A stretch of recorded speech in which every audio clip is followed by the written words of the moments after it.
hattoki kuydirib, kul qilib, yo'q qilib yuborayotgan edi bizning qobiqlarimiz.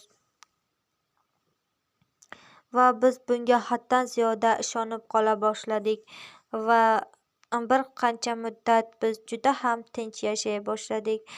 500-600 tadan 1000 tagacha yetgan edik va keyin esa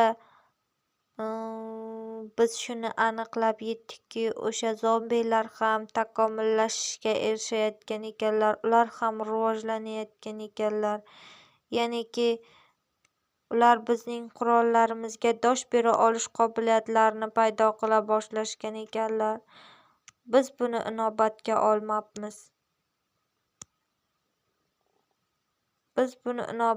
olmabmiz, afsus.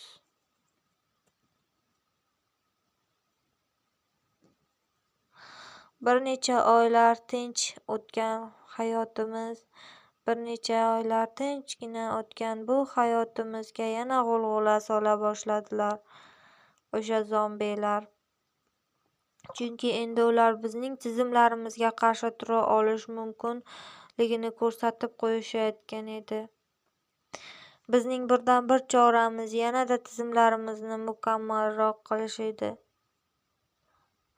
Biz o'z texnologiyalarimizga juda qattiq ishonib yuboribmiz va buning natijasida biz uchun juda muhim bo'lgan insonlardan, ilg'or guruhlarimizdan o'z sohasida katta natijalarga erishgan olimu ulamolarimiz barchasidan ayrildik va keskin tarzda bir necha oy ichida, bir necha hafta ichida 1000 tadan 500 taga tushib qoldik.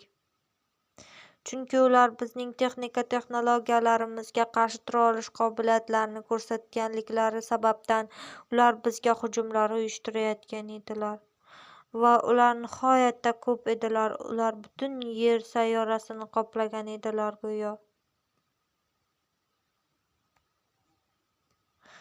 Va ba'zi bir gibrid zombilar ular xuddi inson ko'rinishida edilar va bizni aldashga urinishardi.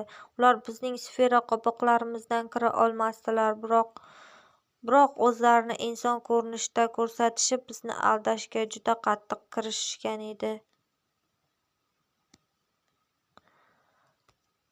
Lekin texnikalarimiz ularning zombi ekanliklarini ko'rsatib turardi. Shuning uchun biz ularni yo'q qilishga kirishardik.